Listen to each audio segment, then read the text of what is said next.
मैं प्रभु के दास चरणप्रीत वालिया का भी धन्यवाद करना चाहता हूँ, जिन्होंने मुझे बुलाया। और मैं आप लोगों का भी धन्यवाद करता हूँ कि आप लोगों ने अपना कीमती समय निकालकर प्रभु के वचनों के सुनने के लिए अपना कीमती समय निकाला और प्रभु के चरणों में आए। इसके लिए आप लोगों का भी धन्यवाद करता हूँ। पूरी कलीसिया का मैं धन्यवाद करना चाहता हूँ और मैं परमेश्वर का धन्यवाद करना चाहता हूँ कि हम सब परमेश्वर की शरण में हैं, परमेश्वर के भवन में। हालेलुया। तो मैं अपनी गवाही बताना चाहता हूँ। मेरा नाम पास्टर महेंद्र है, मैं यूपी गोरखपुर से। मैं करीब 10 साल का था तो मेरे पिंड में एक मसीह परिवार गया था। वो रूस की मूवी दिखा रहा था। तो जब मैंने वो मूवी देखा तो मैं हैरान था कि ये बंदा कितना अच्छा कार्य कर रहा है। रोगियों को शिफा दे रहा है, अंधों को आंखें दे रहा है, गूंगों को पानी दे रहा है, मुर्दों को भी जिला रहा है। मैं बहुत खुश था। जब उसे क्रूस पर लोग चढ़ाने लगे, कोड़े मारने लगे, मैं बहुत हैरान था कि इस बंदे ने क्या बुराई किया कि इसको लोग इतना सता रहे हैं, इतना मार रहे हैं और जान से मार रहे हैं, जबकि इसमें मुझे कोई बुराई नहीं दिखती। तो मेरा हृदय करुणा से भर उठा और मैंने डिसीजन लिया, बड़ा होकर मैं भी ऐसा ही बनूंगा।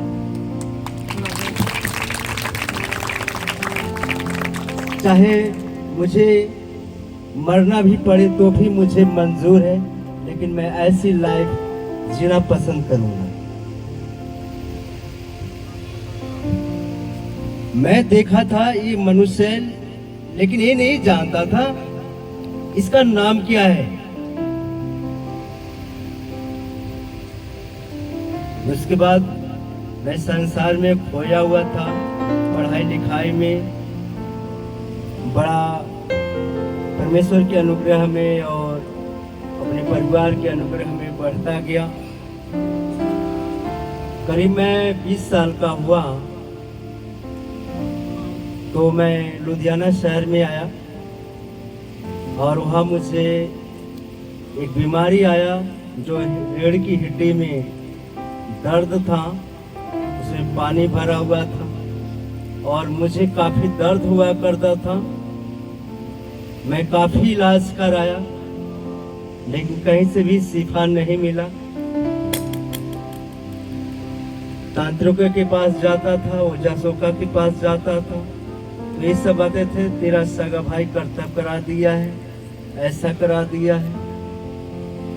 ज्योतिषों के पास जाता था तो ये कहता था तुझे 7.5 है, ढैया चल रही है।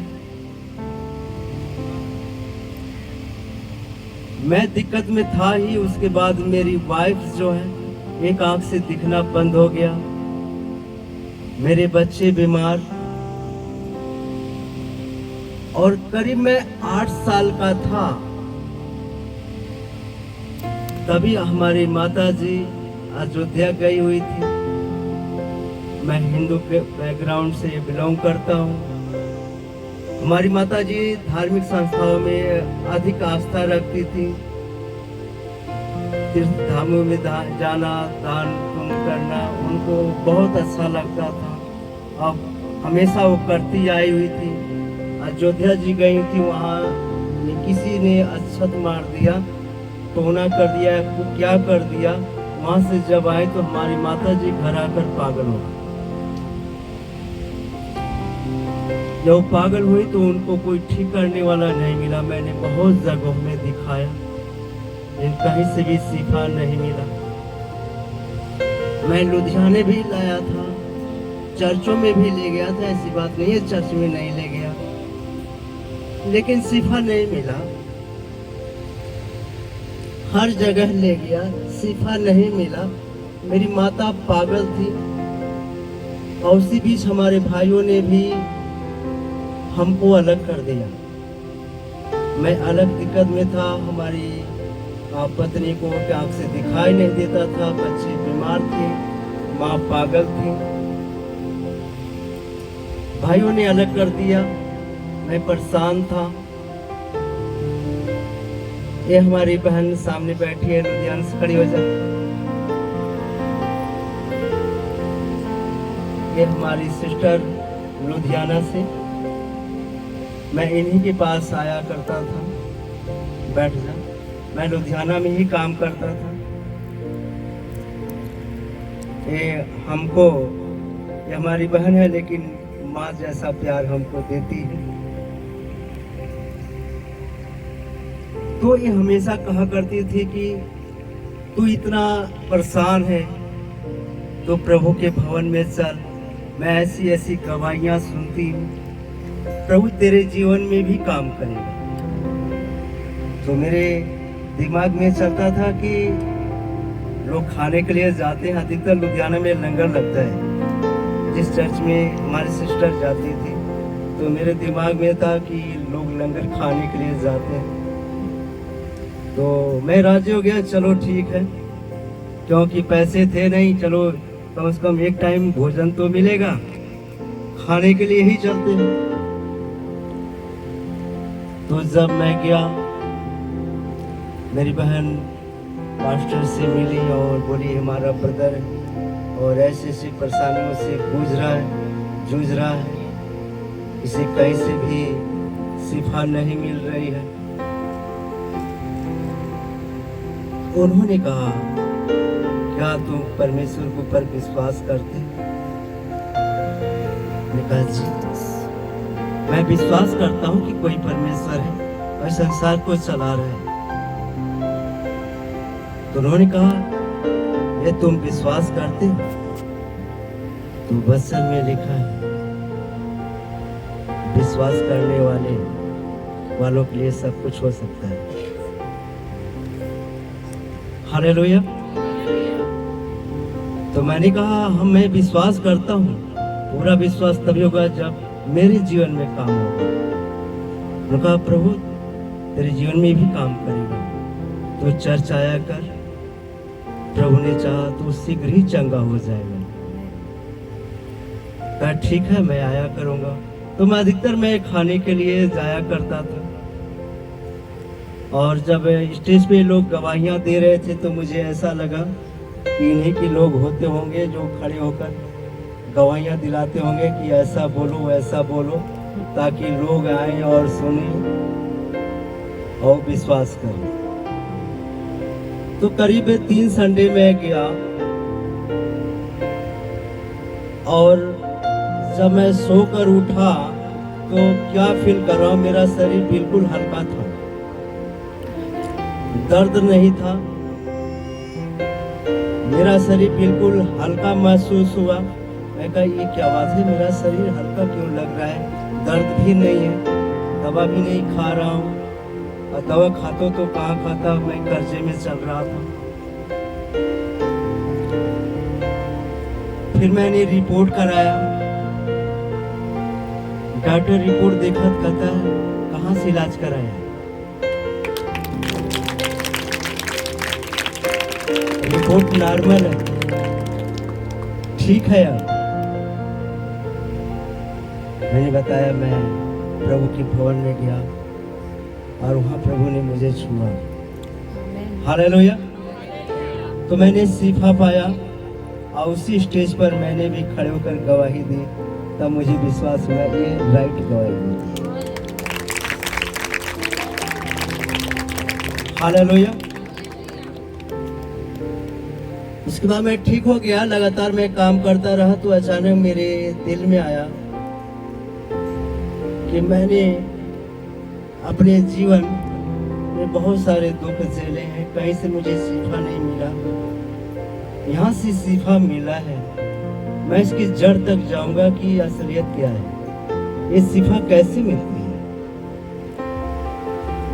तो वहाँ सामने भी लोग मीटिंग रखते थे, तो मैं वैसे 10 बजे नाइट तक काम करता था। फिर मैंने 5 बजे काम छोड़ के संगति में चले जाना, उन लोगों के साथ भजन कीर्तन करना व प्रार्थना करना, उन लोगों के साथ रहने लगा। करीब ऐसे 6 महीने गुजरे थे तो मैंने एक दर्शन देखा। क्या देख रहा हूँ कि मैं अपने घर पर हूँ और मेरा बच्चा मेरे साथ खेल रहा है और एक उज्जवल वस्त्र पहने हुए मनुष्य पटुका डाले हुए और मेरे पास आता है और कहता है महेंद्र बच्चों के साथ खेल रहे हो।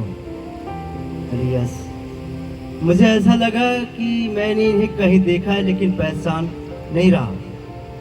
मैं अपनी वाइफ से कहता हूँ कि नीचे जाकर जलपान का व्यवस्था करो, कोई आए उनका स्वागत करो। तभी मैं उनसे पूछ ही रहा हूँ कि ऐसा चमकीला वस्त्र है जो आप पहने हो, मैंने जीवन में कभी नहीं देखे, ये आपको कहाँ से मिला? उन्होंने कहा ये यहाँ नहीं मिलता है। मैं सोचा ये पिंड है, देहात है, हो सकता है बड़े बड़े शहरों में मिलता हो। तभी एक बहन आती है और कहती है प्रभु ये मेरा हाथ उठता नहीं है, मेरे लिए प्रार्थना करो।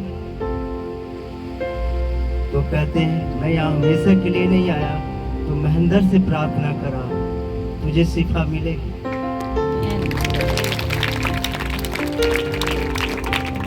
तो मैंने उनसे पूछा पहले ही बताओ ये स्त्री आपको प्रभु क्यों बोल रही है? तो उन्होंने कहा जो जिसकी हेल्प करता है, मदद करता है, उसके लिए वो प्रभु के समान है। उनका जा उसके लिए प्रार्थना कर। मैं कहा कैसे मैं प्रार्थना कर सकता हूँ, मुझे तो कुछ आता ही नहीं है। तभी मेरे दिमाग में था कि कोई तंत्र मंत्र होता होगा या कुछ होता होगा। तो उन्होंने कहा जिसकी तू आराधना करता है उसका नाम लेकर बोल दे, तेरे लिए हो जाए। तो मैंने उस बहन को बुलाया, उसका हाथ पकड़ा और मैं बोला मैं चाहता हूं तू यीशु के नाम से इस घड़ी चंगी हो। इतना बोल के मैं कहता हूं अपना हाथ ऊपर उठा, तो अपना हाथ ऊपर उठाती और उसका हाथ उठ जाता।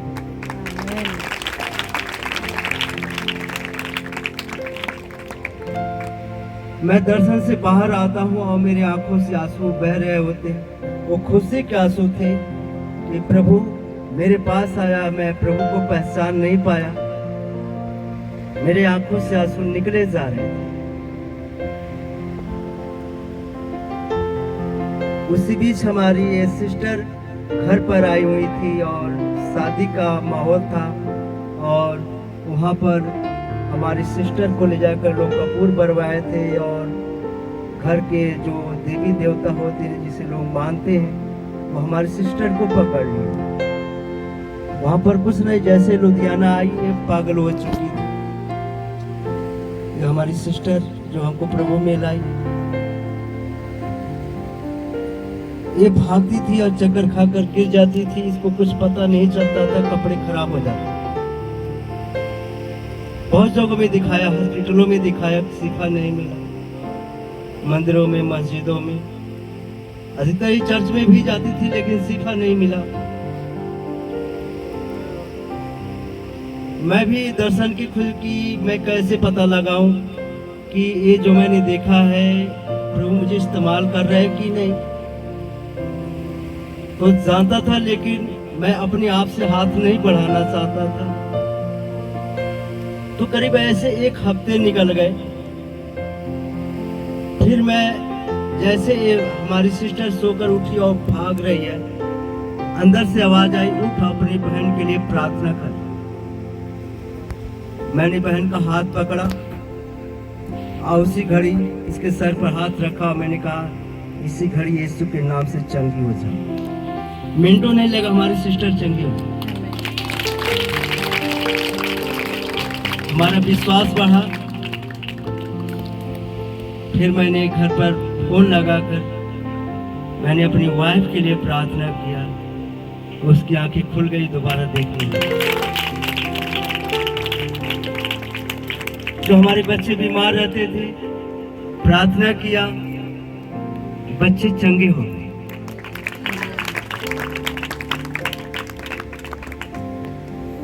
फिर मैं दर्शन को लेकर कि प्रभु ने मुझे यूपी का दर्शन दिया है, अपने गांव का दर्शन दिया है, अब मैं अपने गांव जाऊंगा, अब प्रभु के नाम का प्रचार करूंगा। तो मैंने कहीं ट्रेनिंग नहीं लिया, किसी पास्टर से कोई शिक्षा नहीं लिया, जैसे दर्शन मिला प्रभु ने इस्तेमाल करना शुरू किया, मैं निकल पड़ा। सरदार कहता था अब तो ठीक हो गया, अब तो कमा ले। मैं कहा बस सरदार जी बहुत हो गया जीवन में, अब तो जीना प्रभु के लिए ही है, चाहे जीवन में कुछ भी आए। जैसे मैं यहाँ ट्रेन पकड़ रहा हूँ, हमारी माता जी जो 20 साल से दुष्ट आत्माओं से जकड़ी हुई थी, उनको शिफा नहीं मिला था। तब भी मैं 8 साल का था, तब से वो दुष्ट आत्मा पकड़ा था, पागल थी, उनको शिफा नहीं मिला था। मैं यहाँ से गाड़ी पकड़ा, वहाँ शैतान को पता लग गया। हमारी वाइफ को भी पता नहीं कि आ रहे हैं, लेकिन शैतान को पता लग गया कि महेंद्र आ रहा है। हमारी माता जी की इतनी तबीयत खराब कर दिया, उल्टी, दस्त, बुखार एकदम। तो हमारी वाइफ का फोन आता है कि लगता है माता जी बचेंगी नहीं, इनको मैं कहाँ ले जाऊँ, बहुत हालत खराब है। मैं कहा बस मैं गाड़ी पकड़ लिया हूँ, आ रहा हूँ। जैसे मैं घर पहुंचा, हमारी माता जी वो सारे में थी, बरामदे में। जैसे मुझे देखा, उनके जीवन से शैतान ने बात किया, महेंद्र तू मेरा कुछ नहीं कर सकता। मैं नहीं जानता था ये हमारी माता जी के जीवन से शैतान बात कर रहा है। मैं कहा क्या हो गया तुझे, आते ही क्या हो गया, क्यों ऐसे बोल रही है? कह रहे मैं तुझे जानता हूं। मुझे लगा कि ये तो शैतान ही है। हमारी माता जी तो ऐसे कभी बात करती नहीं थी। मैं पूछा क्या जानता है हमारे बारे में? बोला मैं जानता हूं तू यीशु का चेला हो गया।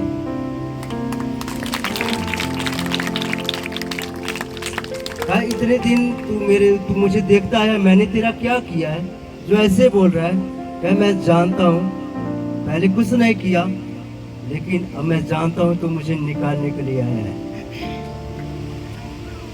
लेकिन सुन, तू मेरा कुछ कर नहीं सकता।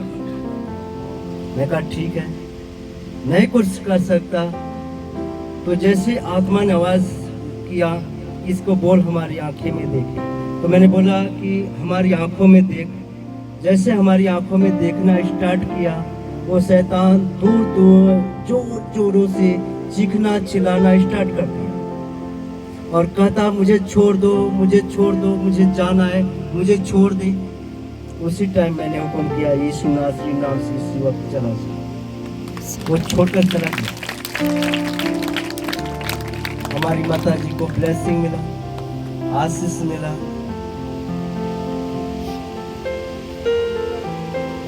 ये करीब 2012 की बात है और तब से हमारी माता जी बिल्कुल फ्रेश, तंदुरुस्त और 95 साल की अवस्था में होकर अभी 2 महीना हुआ हमारी माता जी प्रभु में सो गई। और हमने खुद अपनी माता जी को बपतिस्मा दिया। तब से मैंने सेवा स्टार्ट कर दिया। कोई ट्रेनिंग न होने के नाते, किसी का सपोर्ट, किसी आत्मिक पिता का हाथ सर पर न होने के कारण जीवन बहुत सारे ठोकरें आई, फिर भी मैं चलता रहा। फिर पटियाला में किसी थॉमस के द्वारा बाइबल ट्रेनिंग किया, फिर गया, फिर सेवा स्टार्ट किया। फिर 2017 की बात है, मैं प्रोफेट जी के गांव में आया था, बिगला में, पास्टर सोफी के यहाँ। वहाँ कई पास्टरों से मिला, वहाँ प्रोफेट जी से भी मिला और बहुत कुछ सीखने को मौका मिला। और तब से हमारी बात प्रोफेट जी से होती रहती थी। और प्रोफेट जी हमारे गांव गए, उन्हें बुलाया और प्रोफेट जी के द्वारा परमेश्वर ने बहुत महिमा लिया। अद्भुत काम, अद्भुत छुटकारा। आप यूट्यूब पर वो गवाही है, देख सकते हैं। बचपन से अंधी, गूंगी, बहरी, टोटली जैसे प्रेयर हुआ, सीखा पा। बहुतों के कान खुल गए, आंखें खुली, रक्सौलिया, गांठें, पथरियां, बहुत सारे अद्भुत काम परमेश्वर ने यूपी में किए प्रोफेट जी के द्वारा। तब से प्रोफेट जी के संपर्क में मैं रहता हूँ और प्रोफेट जी से हमेशा बातचीत होती रहती है। और परमेश्वर तब से हमको बहुतायत से इस्तेमाल कर रहा है, लोगों के जीवन में कार्य कर रहा है। आज हमारी कलीसिया करीब 300 से ऊपर है।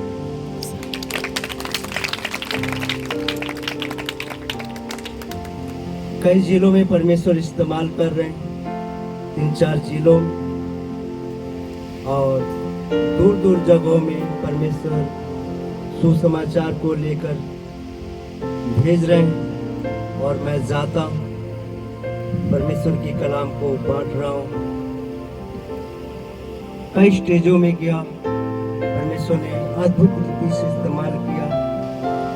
केरला में, बंगाल में भी गया, उत्तराखंड, बनारस, लखनऊ, कई ऐसे जिलों में मैं गया जहां परमेश्वर ने अद्भुत रीति से इस्तेमाल किया। अभी हमारी सेवा यूपी में 3 जिलों में चल रही है।